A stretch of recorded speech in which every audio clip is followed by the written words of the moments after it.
Story 1. I've wanted to post this for so long. For the last 3 years, I've been working as an artist liaison for a small, independent festival and events company. To put small into context, the festival where this happened had just over 1,500 attendees, tiny numbers in the festival circuit. Staff were minimal to keep costs low, so the liaison and production assistant teams were merged into one. That meant it was just me and one other person, who we'll call Bex.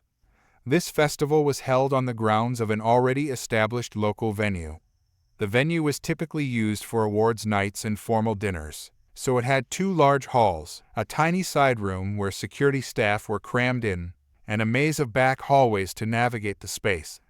The smaller of the 2 halls had partition walls that could divide it into 3 separate yet sizable rooms, which we used as green rooms for the headlining bands. The smaller bands sat in the main hall, where the production office, a table, and a mini fridge shoved into the far corner was set up. The event organizers had some impressive connections and, considering the festival's size, managed to secure some well-known headliners from the United Kingdom. They weren't major superstars, but they were still recognizable names. Most of the artists I met were wonderful, down-to-earth people. However, this is the story of an absolute diva. Bex and I had barely survived the first day of the festival by the skin of our teeth. Everything had gone wrong, and we were trying to do the jobs of a dozen people at once. The stage arrived late, forcing us to push back opening times and rearrange all the band's stage schedules. There was also a security breach that I had to handle because the security guard at the entrance was too busy chatting on his phone. The chaos went on and on. By Sunday, we were completely drained. We had started clearing out the green rooms from the previous day's bands, a massive task for just the 2 of us, especially since we kept getting pulled away for other responsibilities. Bex was sorting out the band's hospitality requests into piles, checking if anything was missing, while I was clearing out the rooms and swapping tablecloths to prepare for the next round of performers. Despite running around like headless chickens, we thought we were making decent progress until he arrived. The tour manager for Entitled Band Ebb, we'll call him Neil. It wasn't even 9 a.m. Bands weren't supposed to start arriving until noon, but there he was, and we couldn't exactly tell him to leave. He came in like a whirlwind, exuding far too much energy for a Sunday morning. But I forced myself to snap into customer service mode. Me. Hi there, I'm one of the artist liaisons. Which band are you with? I can get you some accreditations. Neil. I'm with Entitled Band. Can we skip the small talk? I need to see the singer's green room. Yes, the singer had one of those partitioned rooms all to himself. His bluntness caught me off guard, but who was I to argue? I led him to the room, which was the only one we hadn't had a chance to reset yet. Remember, he was extremely early. Me. This will be his dressing room. We just haven't finished setting it up from last night. It'll be perfect by the time he arrives. Neil scanned the space before dramatically shaking his head. Neil. Oh. No. This is unacceptable. He requested a sofa and a wardrobe. Where are they? They're on his hospitality request list. Me. We couldn't source a sofa, but the armchairs are the closest thing we could get. The wardrobe is on its way with one of the organizers. It should be here in about an hour. Neil was not happy about this. He stormed into the room, picked up the leftover snacks and drinks from the previous day, and shoved them at me. Neil, get rid of these, immediately. I was too exhausted to argue, so I took them without a word. As I walked through the back corridors, I found Bex frantically trying to find clean tablecloth. I quickly filled her in on the chaos unfolding with our unexpected guest, and she could hardly believe what she was hearing. After dumping the old snacks and drinks, Bex and I returned to the green room armed with a kitchen trolley, partly so she could witness this madness firsthand. The moment we re-entered the area, Neil peeked his head out of the room, spotted us, and clicked his fingers to summon us like we were his personal assistants. Oh, this was going to be a long morning. Neil continued shoving yesterday's leftover snacks at us while ranting about the singer's very specific preferences. And then he got to the sugar cubes. Neil: "Nope, nope, nope, nope. These aren't right." Me: "Oh, those aren't from his hospitality request list. We have the brown sugar he wanted, but as I mentioned, we hadn't gotten around to." Neil: "Do you know why he doesn't like sugar cubes?" Me: Because you don't know exactly how much sugar you're getting in each one." Neil shook his head, looking at me like I had just insulted his entire family. Neil: "How much sugar do you put in your tea?" He wore this professional, overly polite smile that made my skin crawl. As a 19-year-old at the time, this man completely creeped me out. But I was always taught that when someone acts weird, you should out-weird them right back. Me: "Honestly, Neil, I measure with my heart. I just pour until it feels right. Works well enough for me." He made a noise of disapproval before sighing dramatically. Neil: "Just take the sugar cubes away." At least that got him to stop pestering me every 10 seconds, which finally gave me a chance to focus on my actual job. For a brief moment, I even forgot Neil existed. We managed to set up the hospitality request in the room, which Neil insisted on arranging himself. Life was peaceful for about 45 minutes. Then the wardrobe arrived. Neil: "This room is far too big." Me: "I'm sorry, what?" Neil: "The singer prefers a more cozy space. We need to make the room smaller." Me: "You want me to make the room smaller? How, exactly?" Neil: "We're going to move all of the furniture together over here. You grab the wardrobe, I'll sort the fridge." So, for the next 20 minutes, we rearranged the furniture to shrink the room. At some point, I got pulled away to assist at the main stage. When I returned, Neil had somehow roped in one of the technical staff to help move things while he supervised without lifting a finger. Thankfully, that was the last of his absurd demands. There were plenty more ridiculous incidents involving Neil and the singer from Entitled Band. But to save this story from turning into a novel, I'll spare you the details. All I'll say is I now have an unshakable dislike for this band, and I fear it will stay with me for life. Story 2. Last week, I shared a story about my awful colleague Mindy. I never expected it to blow up like it did. However, it wasn't the first time Mindy and our manager were hit with a cold can of malicious compliance, so I thought I'd share the story.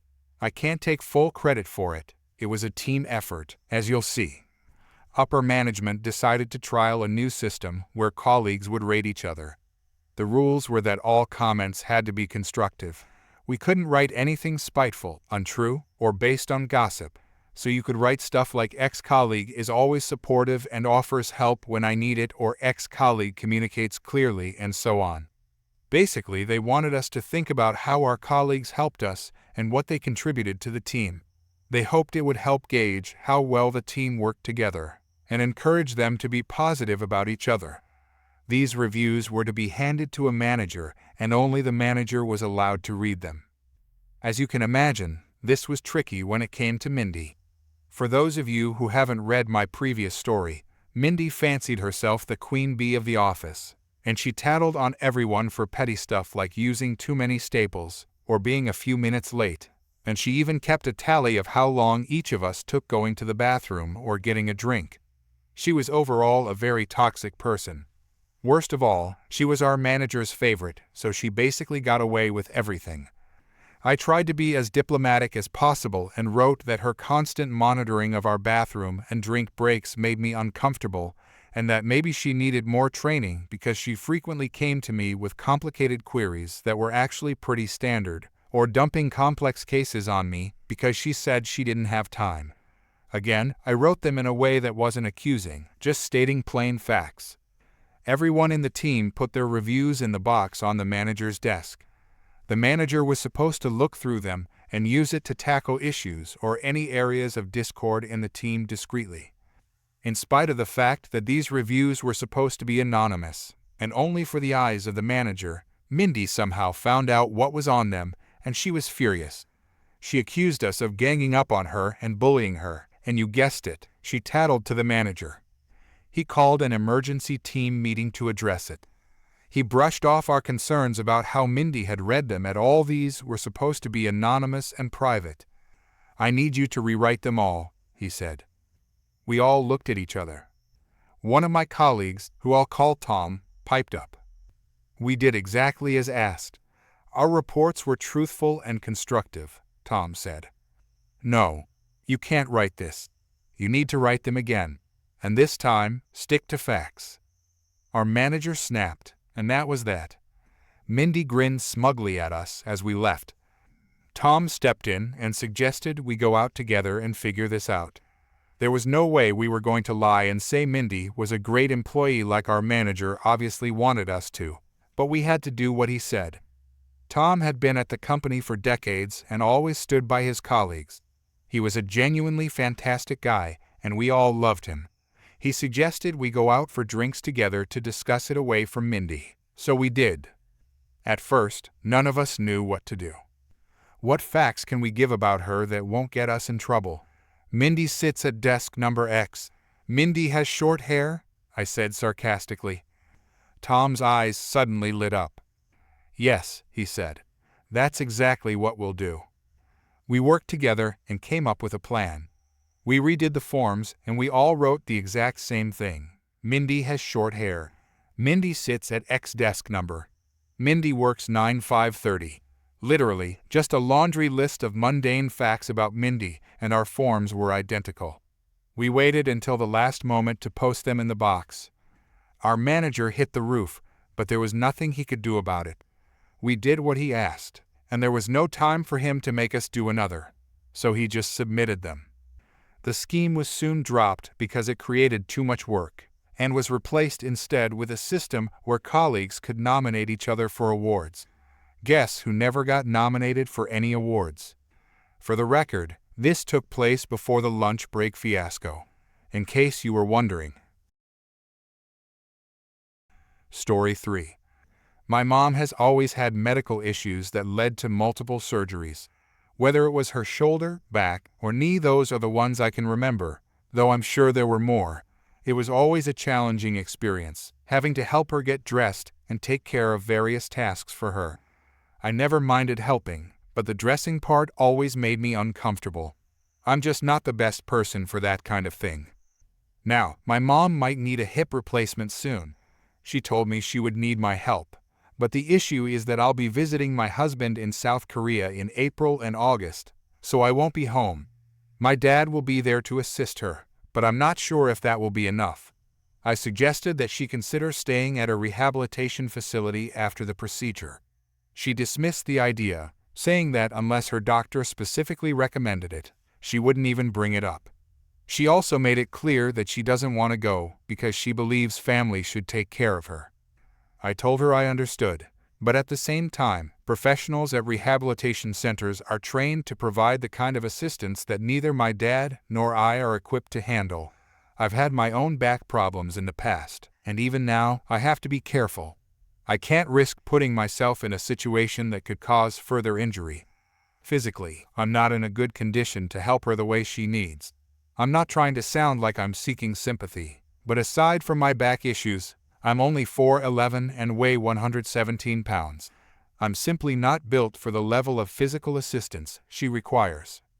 My mom then told me that if the situation were reversed, she would help me because that's what family is for.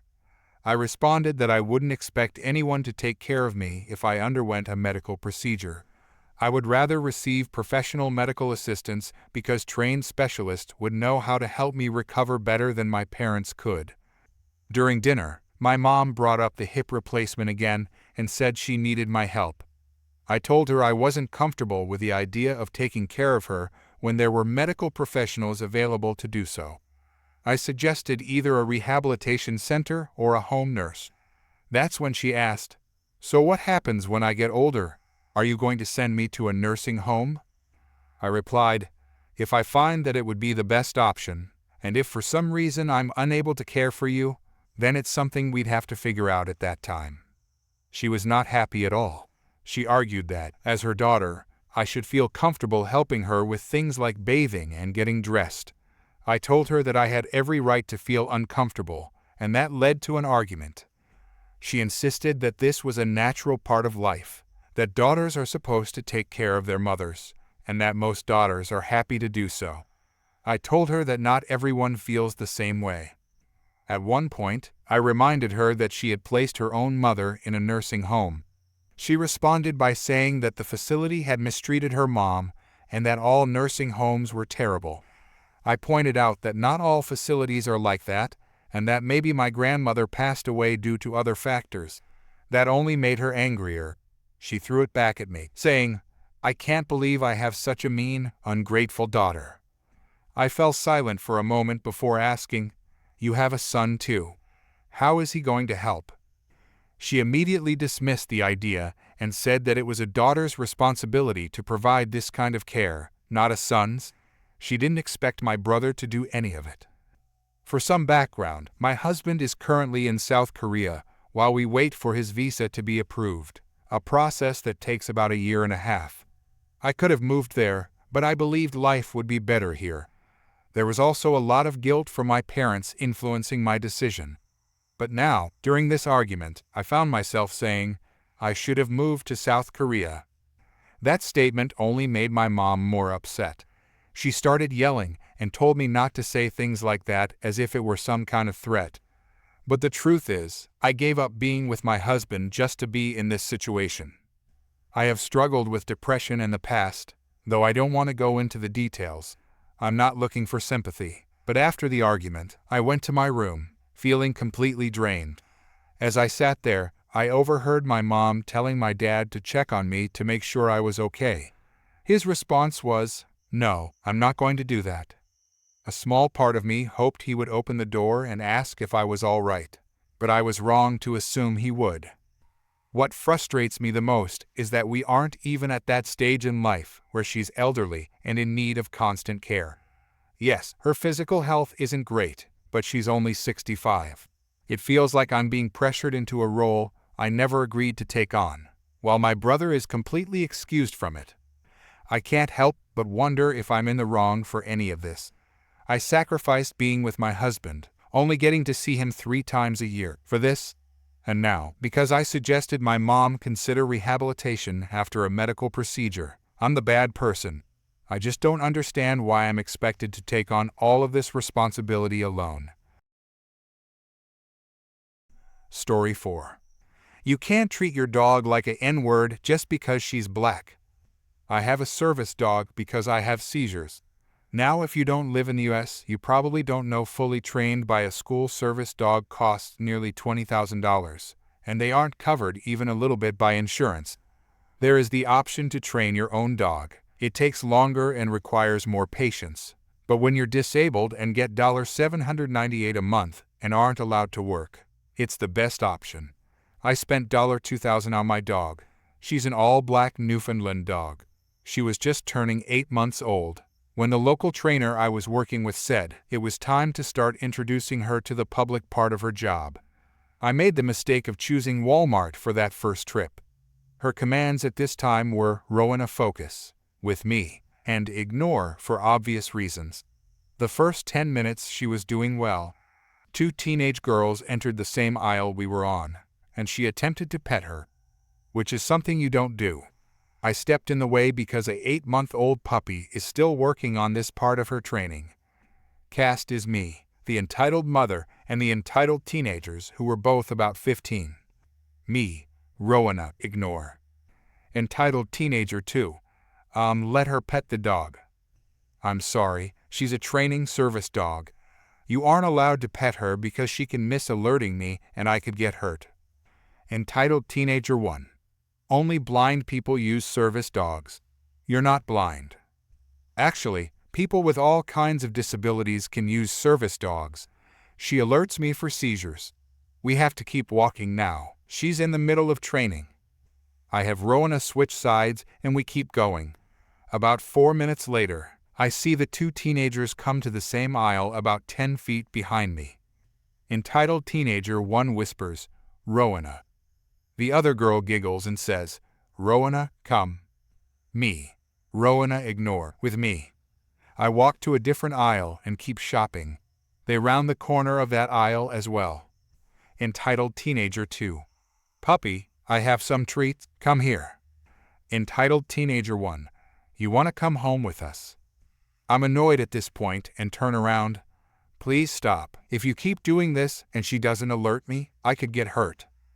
I then take Rowena out of the aisle and we go to the other side of the store for non-food items. 5 minutes later, I hear from the main aisle, rather loudly. Entitled Teenagers, Rowena, come here. Where are you, Rowena? They find the aisle I am on and laugh.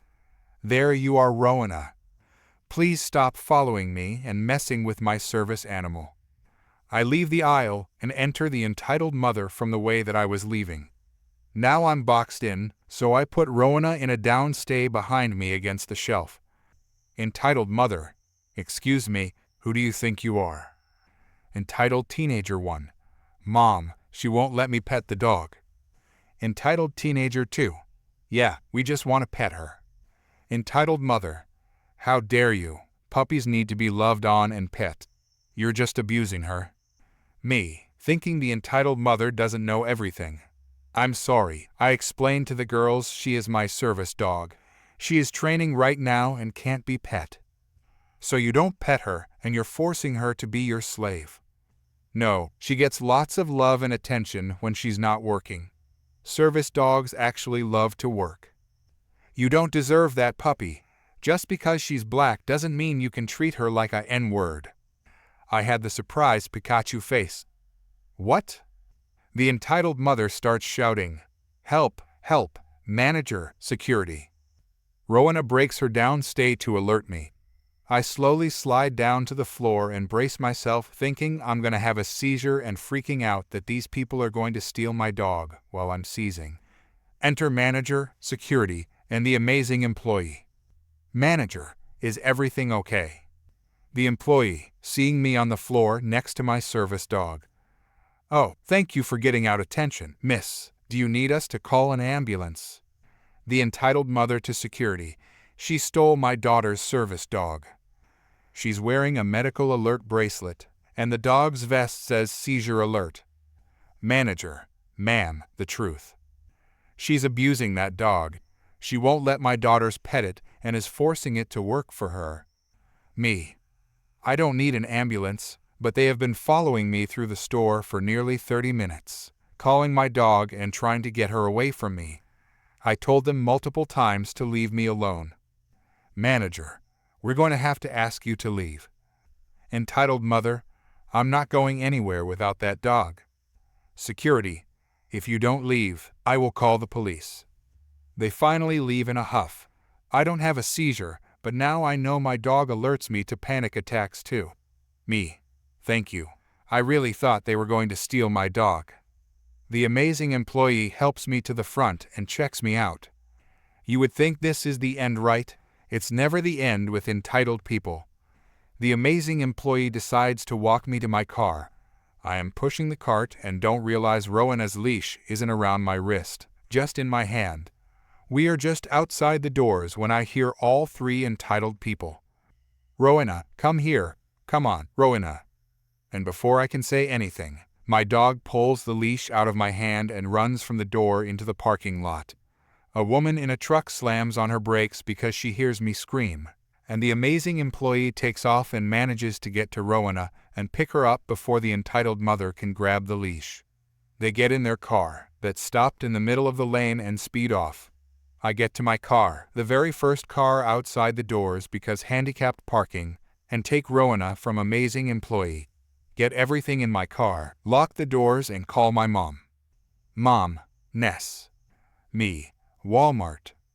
Security comes out and waits for her to get there. My house is only 1 mile away, and at the time, my doctor said I was allowed to drive within 5 miles of home. My mother shows up and she drives me home. I tell my mom what happened. We make a plan that next time she will go with me, and never to that Walmart. There wasn't a next time because lockdown happened 2 weeks later. Don't distract service dogs. Story 5. So characters are me, Karen, the annoying entitled brat of a woman, and my lovely manager, who had also lost his job with the store closing. I used to work at a, let's say, higher-end supermarket in the UK. They decided to close a few of their stores, and we unfortunately were on the chopping list. I loved the people I worked with. The actual job and the hours were great, super close to home too. But oh, my days I could not deal with the customers. After 8 years in customer service roles, I became jaded, but I digress. Fast forward to our last day. We had other staff called in from multiple stores to basically do our jobs, as the big bosses decided that this would be a tough day. Some people had been at the store for a number of years. We are still in uniform, sort of, but it's fairly obvious we are not working today.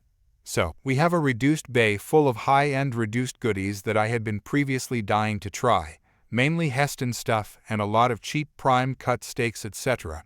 I dutifully called my mum to let her know that along with my discount, there is a big all-meat sale, shall we stock up? Reply was a basic yes.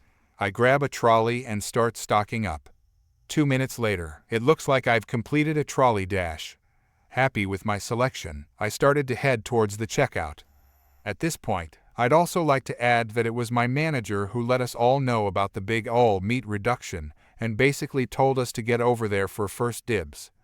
So, heading towards the checkout, and I was slammed into my cart, that is, by, you guessed it, a Karen. These were not well-known creatures at the time. We mainly referred to these people as just jerks. So, the interaction starts with Karen trying to select things from my trolley. She was in there like a mole in a hole rooting through my shopping. Me, excuse me? Sorry, that's my trolley. I followed that by a tired but friendly smile. Karen, what do you mean your trolley? You work here. Yes. So you, she proceeds to look me up and down in a condescending way. Can't shop here. Sorry, but I can shop here, and you're rooting through my trolley. I then try to go towards my original checkout destination. She proceeds to grab my shoulder and verbally undress me in the middle of the aisle. Her flow was along the lines of, I'm a rude witch and should not be shopping here as I work here, and all the goods in my trolley should be for actual customers, and I'm a witch for hoarding reduced goods. I then roll my eyes. 8 years of nonsense from people just like her, and that I am saying goodbye to a job, no other lined up as of yet, and leaving all my friends I have had. I turn to her and tell her in no uncertain terms to get her hands off my trolley and leave me alone. Her eyes were like saucers. I remember the look on her face quite clearly, as I had been dreaming of the day. I could just tell a customer to get lost, instead of killing them with kindness. It was ace, no regrets. She proceeds to storm down the aisle towards my exasperated boss, who had clearly seen what had occurred. Karen then starts yelling at him, which was hilarious. The guy was like 6'2" and Karen was approximately 5'2". She started with the finger wag and excessive pointing at me. I probably didn't help as I was smirking the whole time. After her rant, she looked him as much in the eye as she possibly could manage and asked him what he was going to do about it. His reply: Miss, I am going to do this as sweetly as possible. The store is closing. I have no job. She has no job. Get a life and get lost. Karen went beetroot red, stuttered, and no words left her vacant hole of a mouth. My manager smiled at her and simply walked away. He looked super satisfied with how he handled it. I paid for my stuff, placed it in the cafe fridge, and made my way to the canteen. I was greeted by the manager with a beer. Genuinely, the canteen fridge was stocked with San Miguel, sweet thanks. We toasted a successful customer interaction and spent the rest of the day acting like children. We played rounders in the delivery depot. Our managers had an epic game of hide and seek, and the whole of our store ended the night in our favorite pub with a sweet £500 courtesy of management stashed behind the bar. It was a sweet last day and made all the more satisfying, thanks to a Karen. Story 6. So, when I was a teenager, some issues with my parents led to me falling into the care of my nicer aunt. About a year into me living with her and her kids, her husband was a trucker and frequently gone. My manipulative witch of an aunt, this story's lucky entitled parent, managed to weasel her way into her and her family staying for a few months because she got herself kicked out of her old place. A few months after the entitled aunt moved in, about a year or so ago, her daughter started to complain about my Magic, The Gathering, MTG, decks and Dungeons and Dragons, D&D, books being in the dining room. For clarification, the stuff was sitting on a small table out of the way in the dining room because I would frequently play D&D with my male cousins and MTG with both my male cousins and my nice aunt's husband. Well, my entitled aunt has always had a habit of throwing away things she didn't care about, even if the stuff wasn't hers. She approached me, and the conversation went as follows. Entitled aunt, you need to get your stuff out of the dining room. Me? It's not like it's in the way. Plus, my nice aunt and her husband said I could leave it there since I use that stuff to play with my cousins frequently. Well, my daughter said that it was in the way, and she didn't appreciate it taking up so much space. It's in an organized pile on top of a small table that no one uses. I don't care, get your stuff out of the dining room or I'm throwing it away. You do that, and I'm footing you the bill to replace it all. You don't have the right to demand anything of me. You are the guest, and it's my stuff that I had permission to keep there. You have no right to touch it. You would just look up crazy expensive prices for them because you hate me. No, I would give you their current market prices, be them higher or lower than what I originally paid for them. Why would I give you more than what you paid for them? Because values of collector's items change over time depending on supply and demand. You would be paying the current price to replace them. I'm not replacing nothing. Then you aren't throwing my stuff away. Whatever. She walks off in a huff back to her room. Skip to about a week and a half later. My nice aunt's uncle is back in town for the weekend. He and I are playing MTG when my entitled aunt comes in to try starting trouble again. Your nephew there has been causing me a lot of stress and has tried bossing me around. What did he do? He was demanding money from me, accusing me of destroying his stuff. Uncle, turning to me, is this true? Me? Not really. She was threatening to throw away my MTG and D&D stuff. I told her that if she did, I would be expecting her to replace it. I see. Entitled aunt, even if I did do it, it's just a few books and cards. How much could that possibly be? Uncle turned to me. Well, you're the one who buys most of your cards and books. How much would it be? Well, the 3 books have an MSRP of $20 each, but they are from 2000 and out of print. The most readily available versions would be the latest release. $60 for 3 books. Hold on a second before you get too ahead of yourself. That was back in 2000. The 5th edition books, which run about $50 each or $100 for the box set of 3. Entitled aunt, he's just pulling these numbers out of the top of his mind. Let him finish. Me? Then I have about $30-40 worth of dice. Before we even get to the cards, there are 4 deck boxes worth $10 each and 2 worth $15 each, and then 6 boxes of card sleeves at $10 each. That's like $160 plus the $100 for the books. I'm not going to ask you again. Let him finish. Me, pointing to each deck as I go along. That deck is about $30. That deck is about $60. That one is about $40. That one is about $80. That one is about $290. And the one in the sleeve box is about $30. And how much is that in total? It's $790 before shipping. Entitled aunt, he's making that all up. Uncle, is that true? Not at all. I keep my decks logged in this app. It gives me the market price for each card, not counting basic lands, which I have plenty of. My uncle turns to E. Well, there's your quote with proof. If you throw his stuff away, you owe him a minimum of $800. And if you refuse, you can find somewhere else to live like you've technically supposed to have been doing this whole time. I will not have a guest throwing away the property of someone who actually lives here. Whatever, she walks off back to her room in a huff.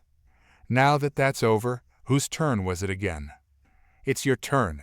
you were just about to untap. Thanks for reading this wall of text.